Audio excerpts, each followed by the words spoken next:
Curioso relato, donde la magia se convierte en voz.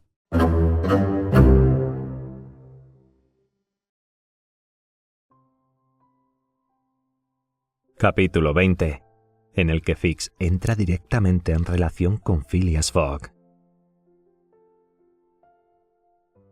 Durante esta escena, que quizá iba a comprometer gravemente su porvenir, Mr. Fogg paseaba en compañía de Mistress Aouda por las calles de la ciudad inglesa.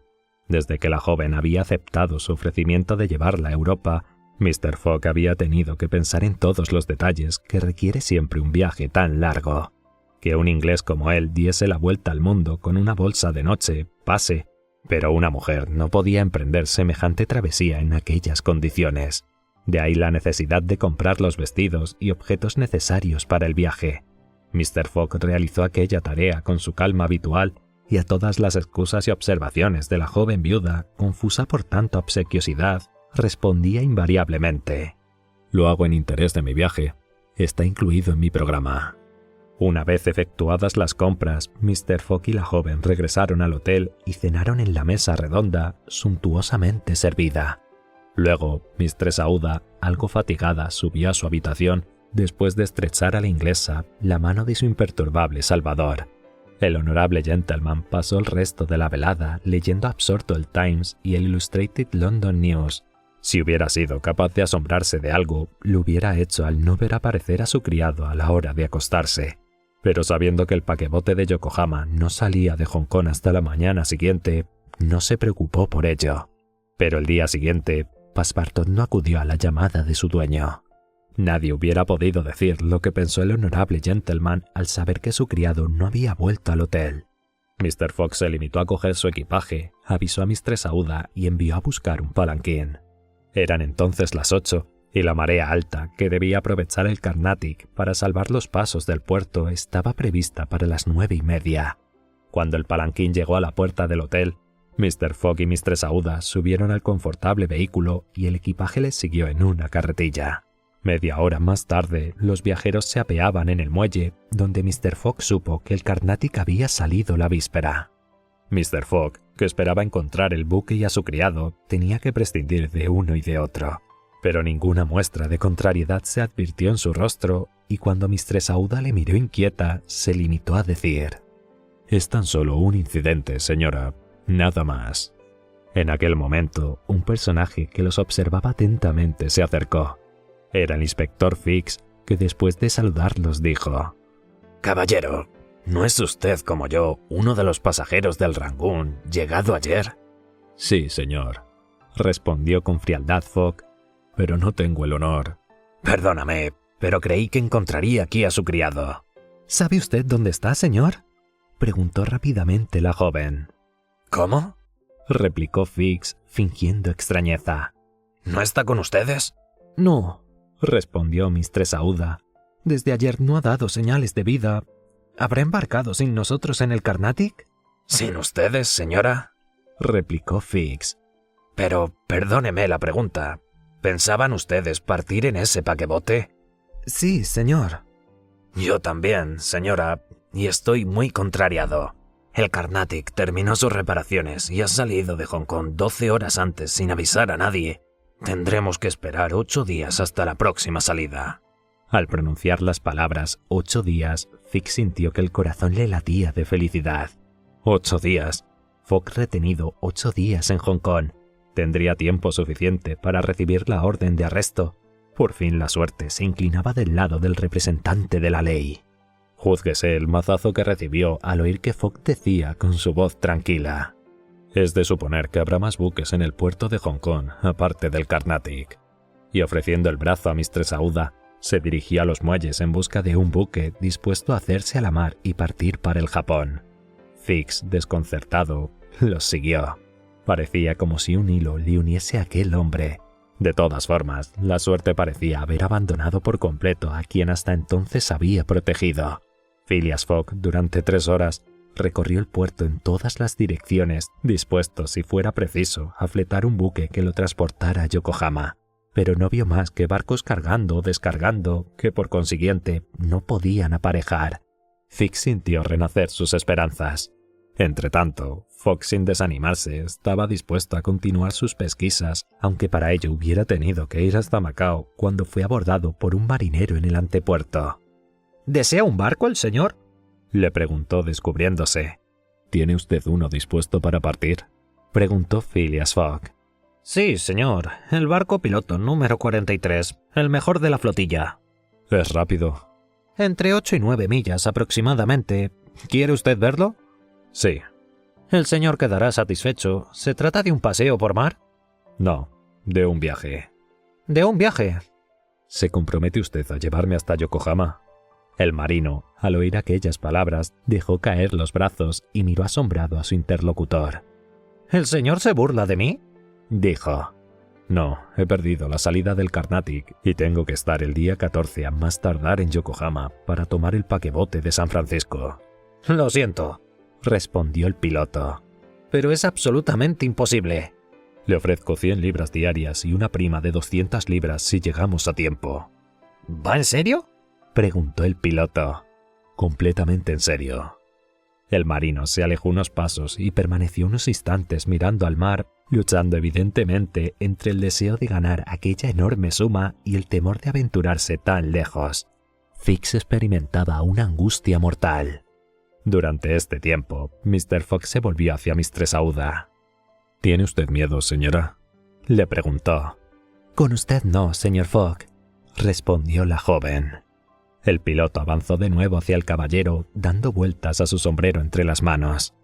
«Y bien, ¿qué ha decidido?» «Verá, señor», respondió el piloto. «No puedo arriesgar a mis hombres ni a ustedes en una travesía tan larga con un buque de 20 toneladas escasas y en esta época del año. Por otra parte, no llegaríamos a tiempo, pues hay 1.650 millas de Hong Kong a Yokohama». «Solamente 1.600», dijo Fogg. «Es igual». Fix volvió a respirar de satisfacción. «Pero», añadió el piloto, «quizá haya un medio de arreglarlo». Fix dejó de respirar. «¿Cuál?», preguntó Phileas Fogg.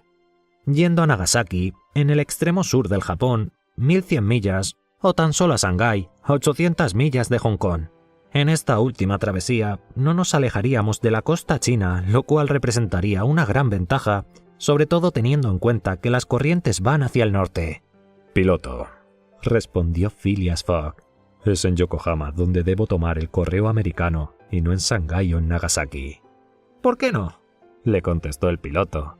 «El paquebote de San Francisco no sale de Yokohama. Hace escala en Yokohama y en Nagasaki, pero su punto de partida está en Shanghái». ¿Está seguro de lo que dice? «Segurísimo».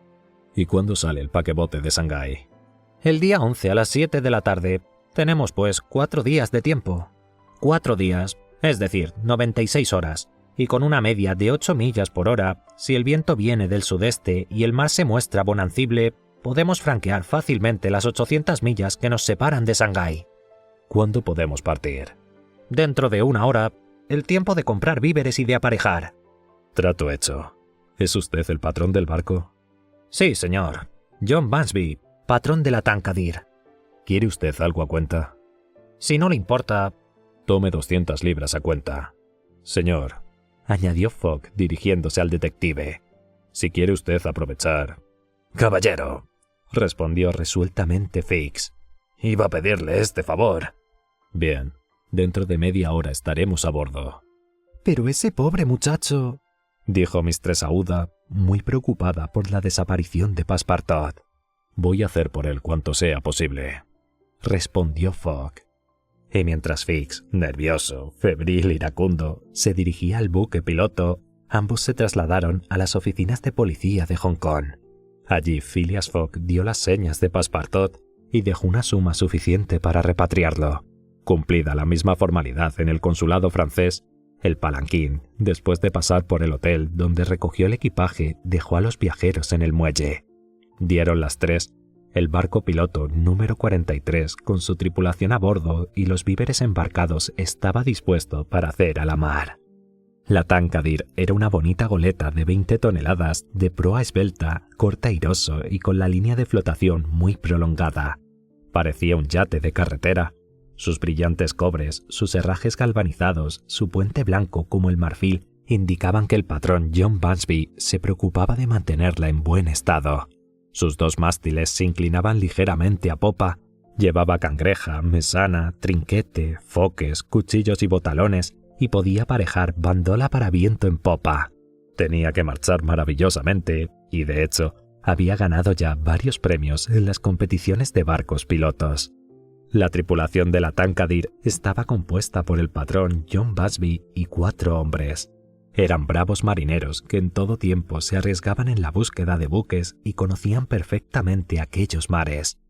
John Bunsby, de 40 años aproximadamente, vigoroso, de tez oscura, mirada viva y expresión energética, bien plantado y muy entendido en los asuntos de su profesión, hubiera inspirado confianza a los más timoratos.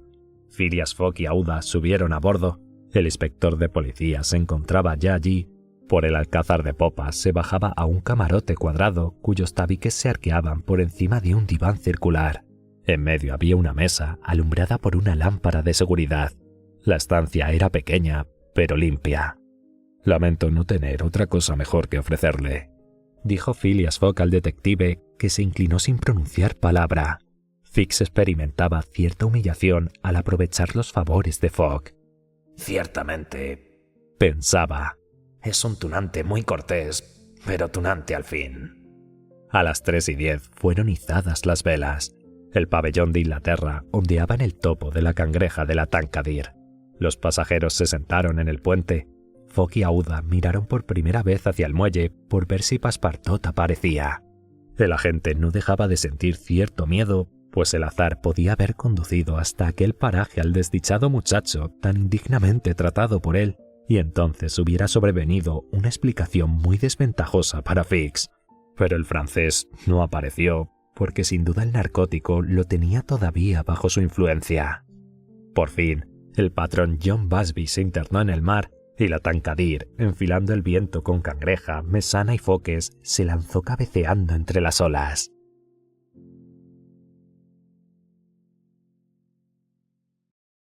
Si esta historia te ha gustado, te invito a darle like, suscribirte al canal y compartirla con otros amantes de los relatos clásicos. Curioso relato, donde la magia se convierte en voz.